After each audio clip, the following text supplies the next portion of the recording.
Good evening বন্ধুরা। আজকে তো তোমরা সবাই জানো যে আজকে ফলোয়ারে অমাবস্যার পুজো আছে। সারাদিন খুব ব্যস্ত ছিলাম বলে কোনো ব্লগ দিতে পারিনি, আর সময়ও হয়নি। বুঝতেই তো পারছো, একা হাতে সব করতে হয়। এদিকে ওদিকে তোমাদের মেসোমশাই আর দিদি বাজার গিয়েছিল, ওরা এলো 12টার সময়। তারপর সমস্ত কিছু কাটা গোছানো করতে করতে আর ব্লগ দিতে পারিনি, দেখাতেও পারিনি। তো যাই হোক, অন্যান্য অমাবস্যার মতন এবারে ভোগ রান্না হয়েছে মায়ের। এইবারে সব ভোগ সাজানো হয়েছে। তারপরে ওইদিকে যাব, পুজোর সমস্ত গুছিয়ে নিয়ে 8টা হয়ে যাবে পুজো বসতে বসতে। ঠিক আছে, সব প্রত্যেক ঠাকুরের জন্য ভোগ সাজিয়ে নিয়েছি। এবার ওগুলো জায়গা মতন দিয়ে দিই।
একটু টাইম হয়ে গেল, আর কি করা যাবে। ধীরে অমাবস্যাটা লেগেছে অবশ্য দেরি করে, এবারে 7:30 লাগলো। যাই হোক, কোনোদিন আমি 8:45-র মধ্যে বসে যাই, আজকে আমার একটু আধ ঘন্টা লেট হলো। হবে ধীরে সুস্থে, আর কি করা যাবে। কিন্তু পুজোর কাজ তো আর তাড়াহুড়ো করলে হবে না, সব কিছু নিখুঁতভাবে গুছাতে গেলে একটু সময়ও লাগে। এবার সব রেডি করে নিয়েছি, এবার বসবো। আমাদের পুজো রানীকে মিষ্টি আনতে দিয়েছি, মিষ্টি নিয়ে আসবে, তারপর পুজোটা স্টার্ট করব। ওর জন্য অপেক্ষা করছি। কটা বাজে দেখতে থাকো। 8:20। 8:20, 8:30 হবে বসতে বসতে।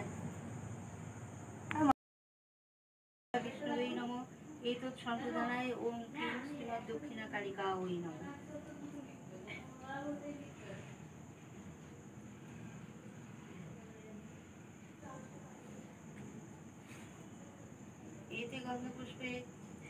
एते गन्धपुष्पे ओम पाणियो नमः। एतस्मै बम पाणियो नमः। एते गन्धपुष्पे एतस्मै बम पाणियो नमः। एते गन्धपुष्पे एतदधिपताय देवाय विष्णुवे नमः।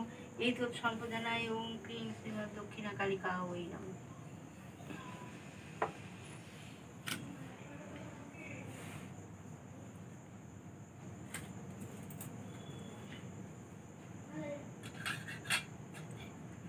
एतस्मै बं पुनराचमनरोधकाय नमः। एतस्मै बं पुनराचमनरोधकाय नमः। एतस्मै बं पुनराचमनरोधकाय नमः।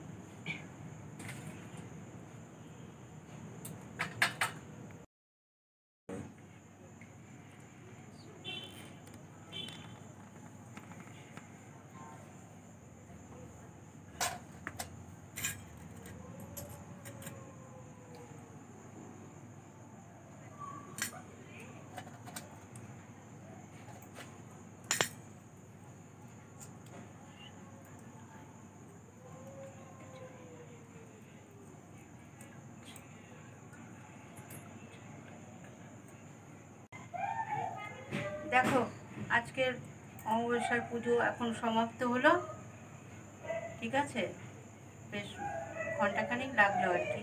যাই হোক, ভালোভাবেই হয়েছে পুজো, সবার নামে নামে সংকল্প করা হলো, যাদের যাদের পুজো আছে আর কি প্রত্যেকের নামে সংকল্প করলাম মায়ের কাছে। আর আজকে তো ফলহারিণী অমাবস্যা, ওই জন্য প্রত্যেকের নামে মায়ের কাছে ফল চাপানো হয়েছে। আমার তো জায়গা ছোট, সেই জন্য আমি বড় করে দেখাতেও পাচ্ছি না, সব মায়ের পদতলেই রাখা আছে, থাকবে এখন। এই ফল এখন 3 দিন থাকবে, তারপর নামাবো, ঠিক আছে। যাই হোক, পুজো ভালো মতনই হলো, মনের শান্তি হলো, এতক্ষণে পুজোটা করে সমাপ্ত করলাম বিভাগী ভোগ। তারপরে আবার জানো তো মানে এত মেঘ করেছিল, ঝড় উঠেছিল, বয়সে যদি লোডশেডিং হয়ে যায় তাহলে মানে আর মাকে ডাকছি যে মার যাই হোক লাইটটা যেন থাকে। যাই হোক, মায়ের কৃপা করেছে, ওই জন্য কোনো অসুবিধাও হয়নি, সুন্দরভাবে হয়ে গেল পুজো নিশ্চিন্ত। তাহলে হয়ে গেল আজকের মতন। এবার সব প্রসাদ দেওয়া নেওয়া শুরু হবে।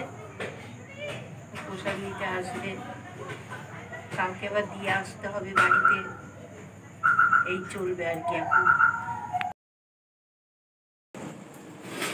অল্প দাও, ভিতরটা সব ছড়িয়ে নিয়ে বসেছি আমরা খেতে। দেখো সব প্রসাদ টসাদ দেওয়া হয়ে গেল, 11টা বাজতে চললো।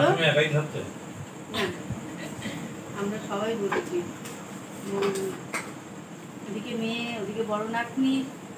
ছোট নাতনি খাবে না, ওর পেট এত ভর্তিও প্রসাদ খাবে না এখন, ঠিক আছে। এই সব দেওয়া সব মিটে গেল, এবারে প্রসাদটা খেয়ে ব্যাস যা বাকি কাজকর্ম সেরে তাড়াতাড়ি বিছানা উঠতে পারলে বাঁচি যাবে, বুঝতে পারছো, সারাদিন যা ধকল হয়েছে। তাহলে চলো মায়ের প্রসাদ খেয়ে রাত্রে এখানে শেষ করলাম, আবার আগামী দিন দেখা হবে।